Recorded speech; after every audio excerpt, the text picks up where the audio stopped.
ደቂቃ ፍልሚያ ይኖራል ብዬ አስባለሁ። አርባ ምንጭ ከተማ ከመቀለ ሰባ እንደርታ የመጀመሪያው አጋማሽ ተጀምሯል። አሸናፊ ሀፍቱ የመለሰውን ኳስ ኤፍሬም ታምራት፣ ኤፍሬም ወደኋላ ለአካሉ አቲሞ፣ ብሩክ ባይሳ በረጅሙ የመታው ኳስ አሁን ይሁን እንደሻው ኳሱን ማግኘት አልቻለም። ይበልጥ የመጨረሻውን ጨዋታ ፐርፎርማንስ መርሳት ያለበት ይመስለኝ። ጀሮም ፊሊፕ በቀላሉ ለአሸናፊ ሀብቱ አስረክፎታል። ብርሃኑ አዳሙ፣ ፍጹም ሆሳዕና ጋር ፕሌይኦፍ ተጫውተው አሸንፈዋል። 10 ደቂቃ አልፏል። አርባ ምንጭ ከተማ 0 መቀለ ሰባ እንደርታ 0 ናቸው። ጋ ለመከላከል ቀዳዳዎችን እያዘጋ ነው። ፍጹም አለሙ ከፍ ያለ ኳስ ምናልባት ከጨዋታ ውጭም አይደለም ተቆጥሯል። የትኛው አጋጣሚ አሁን 9 ነጥብ ላይ ደርሷል። ደረጃው ወደ 17ኛ ከፍ ብሏል። በአስቆጠሩት ጎል ከአርባ ምንጭ ጋር ተስተካክሏል። ኪቲካ ጂማ ወደ ግራ፣ ብርሃኑ ቀኝ ሮቴት ያደርጋሉ። ፖዚሽን ማይነካው መሀል ላይ ያለው ነው። ፍጹም አለሙ ለቆመ ኳስ ፍጹም ተመሳሳይ ኳስ ነበር።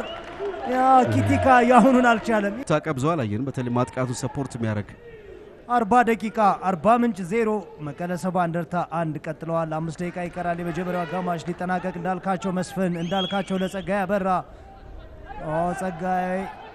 ጸጋይ አበራ ወደ ኋላ በርቀት መልሶታል። አካሉ አቲሞ ነው ያገኘው። አካሉ ይሁን እንደሻው ይሁን ለቡታካ ሻመና፣ ቡታካ ደካማ ኳስ ነበር። ጀሮም ፊሊፕ፣ ጀሮም ለጸጋይ አበራ። ጸጋይ ከጨዋታ ውጭ ነው። ይሁን ግን ፍሬዘር ካሳ ጥሩ ተከላክሎታል። የመጀመሪያው አጋማሽ መጠናቀቁን የሚያበስረው ፊሽካ ከፌዴራል ዳኛ መስፍን ዳኜ ተሰምቷል። 45 ደቂቃ የአበባ ቡጣቆ የምክር ጊዜ እዚህ ላይ እንደሚያተኩር ተስፋ እናደርጋለን። መከላከሉን በዛው ልክ አርባ ምንጭ ከተማ ከመቀለ ሰባ እንደርታ ሁለተኛው አጋማሽ ተጀምሯል። መቀለ ሰባ እንደርታ 15ኛው ደቂቃ ላይ ብርሃኑ አዳሙ ባስቆጠራት ጎል መሪነቱን እንዳስጠበቀ መልበሻ ክፍል ቆይቶ ተመልሷል።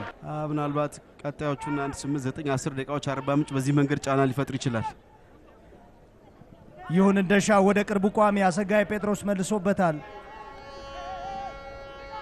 ግን አልቢትሩ አድቫንቴጅ ሁለተኛውን ጎል የቀድሞ ክለቡ ላይ ጨከነባቸው። በመጀመሪያ ባልተሰራ በስህተት የተገኘ ኳስ አስቆጠረ። አሁን ግን በሚገባ የተሰራ ቦና አሊ ብዙ ጥረት አደረገ። መጨረሻው ጥፋት ቢሆንም አልቢትሩ አድቫንቴጅ ፈቀዱ። ፍጹም ግን 6ኛ አሲስት በደንብ ስፔስ እንዲከፈት አድርጓል። ተመልከት። ከዛ በኋላ ፍጹም ያን ክፍት ቦታ በሚገባ ነው የተመለከተው። እንዴት አድርጎ ነው ይሁንን የቀነሰው። ከዛ በኋላ ለብርሃኑ ምን ጊዜውን የጠበቀ ኳስ ነው የሰጠው። ብርሃኑ 66 በመቶ የኳስ ቁጥጥር ብልጫው አሁንም በአርባ ምንጭ በኩል ነው።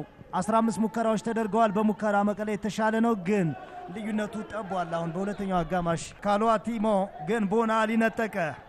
ቦና አሊ፣ እንዳልካቸው መስፍን፣ ፍጹም አለሙ፣ ፍጹም 3ኛው ጎል መገኛው ይህ ይሆን? ፍጹም እንዴት አይነት እይታ ነው! አሸናፊ ሀብቱ በህልሙ እየመታ የሚያቃዠው ኳስ ነው የዛተው። ፍጹም አለሙንም ማመድ አፋሻ አረገው። እንዴት አይነት የአማራ አሲስት ነበር!